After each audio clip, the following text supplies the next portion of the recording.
Zoology with आमना। आज हमने study करना है टॉर्शन का प्रोसेस गैस्ट्रोपोड्स के अंदर। तो सबसे पहले टॉर्शन को डिफाइन करते हैं कि व्हाट इज़ टॉर्शन।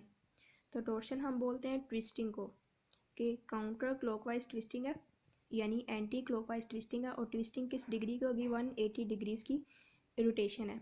ठीक है, मतलब कि जो स्ट्रक्चर्स पहले ऑर्गेनिज्म की पोस्टीरियर साइड पे प्रेजेंट थे वो बिल्कुल ऑपोजिट साइड मतलब एंटीरियर साइड पे चले जाएंगे टॉर्शन के बाद। तो किन चीज़ों की ट्विस्टिंग होगी? विस्ट्रल मैस की ट्विस्टिंग होगी, मेंटल की ट्विस्टिंग होगी और मेंटल कैविटी की ट्विस्टिंग होगी। तो यहाँ पे हम टॉर्शन से पहले वाली डायग्राम के अंदर देखें तो मेंटल कैविटी हमारे पास पोस्टीरियर साइड पे प्रेजेंट है। ठीक है, इसके अलावा अगर हम स्टमक के डायग्राम भी देखें तो स्टमक का जो स्ट्रक्चर है वो कुछ इस तरह से हमें नज़र आ रहा है। जैसे ही टॉर्शन हुई है, मेंटल कैविटी ऑर्गेनिज्म के एंटीरियर साइड मतलब के हेड के ऊपर आ चुकी है और जो स्टमक है वो यू शेप के अंदर जा चुका है। तो ये तो हो गया टॉर्शन का प्रोसेस। अब आगे हम देखते हैं कि भी ऑर्गेनिज्म टॉर्शन करेगा ही क्यों, ऑर्गेनिज्म को इस टॉर्शन का क्या बेनिफिट हो रहा है। तो नेक्स्ट हम देखते हैं टॉर्शन के एडवांटेजेस। तो इसका सबसे फर्स्ट वाला जो एडवांटेज है कि क्या होगा, टॉर्शन के बाद जो हेड रीजन है वो शेल के अंदर पहले एंटर हो सकेगा, ताकि कोई भी अगर प्रीडेटर वगैरह इन्वायरमेंट के अंदर प्रेजेंट है तो हेड रीजन को कोई भी जो है वो इंजरी ना हो सके। और सेकंड पे हमारे पास क्या इसका एडवांटेज है कि सिर्फ क्लीन वाटर ही मेंटल कैविटी के अंदर एंटर हो सकता है। हमने जैसे देखा है कि टॉर्शन के बाद जो मेंटल कैविटी है वो बिल्कुल ऑर्गेनिज्म के हेड के ऊपर आ रही है, तो इस वजह से सिर्फ क्लीन वाटर ही ऑर्गेनिज्म के सामने से मेंटल कैविटी में एंटर होगा और इस तरह गैस एक्सचेंज जो है वो काफ़ी एफिशिएंट हो सकेगा।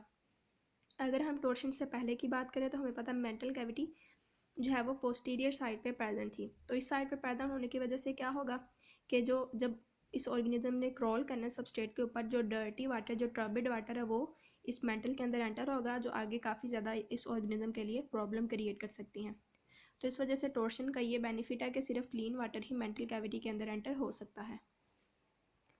थर्ड पे हमारे पास क्या एडवांटेज है भाई, कि जो एनिमल है वो इन्वायरमेंटल स्टिमुलाई के लिए ज़्यादा रिस्पॉन्सिव हो रहा है। वो किस तरह से? क्योंकि टॉर्शन के बाद जो हमारे पास नर्व्स हैं वो बिल्कुल हेड रीजन में आके एकमलेट हो रही हैं। तो हेड रीजन में एकमलेट होने की वजह से ऑर्गेनिज्म जो है वो बेटर वे में किसी भी स्टिमुलस को रिस्पॉन्ड कर सकता है। तो जिस डायरेक्शन में ऑर्गेनिज्म वर्क करता है, अगर उस डायरेक्शन से कोई भी स्टिमुलस आ रहा है तो ऑर्गेनिज्म उसको ईजिली परसीव कर सकेगा और उसको जल्दी से उसको रिस्पॉन्ड कर देगा। तो ये तो हो गए हमारे पास एडवांटेजेस ऑफ टॉर्शन। अब हमें पता अगर किसी चीज़ के एडवांटेजेस है तो ऑफ कोर्स जाहिर सी बात है उसका कुछ ना कुछ नुकसान भी होगा। तो आगे हम देखते हैं इसके डिसएडवांटेजेस क्या हो रहे हैं। तो इसका फर्स्ट पे क्या डिसएडवांटेज है? Potential falling problem. भाई जैसे हम कह रहे हैं कि जो मेंटल कैविटी होती है हमारे पास वो गैस एक्सचेंज में अपना रोल प्ले करती है।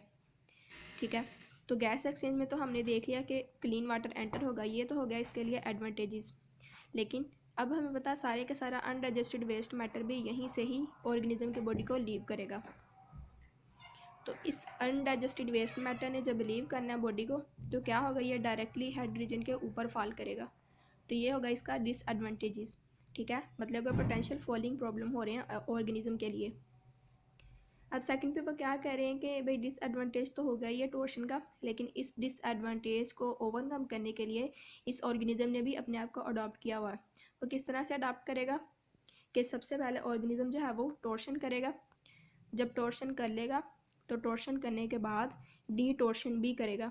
अब हम कह रहे हैं टॉर्शन करेगा 180 डिग्री की, लेकिन जब डी टॉर्शन करेगा तो डी टॉर्शन करेगा सिर्फ 90 डिग्री की। तो 90 डिग्री की डी टॉर्शन करने से क्या होगा, मेंटल कैविटी जो है वो कुछ यहाँ पे आ जाएगी, यानी अब मेंटल कैविटी जो है वो हेड रीजन से जो है वो कुछ दूर जा चुकी है।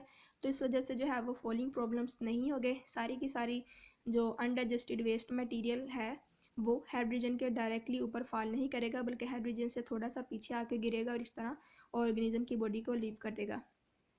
तो स्टूडेंट्स ये थी हमारे पास टॉर्शन, इसके हमने एडवांटेजेस को भी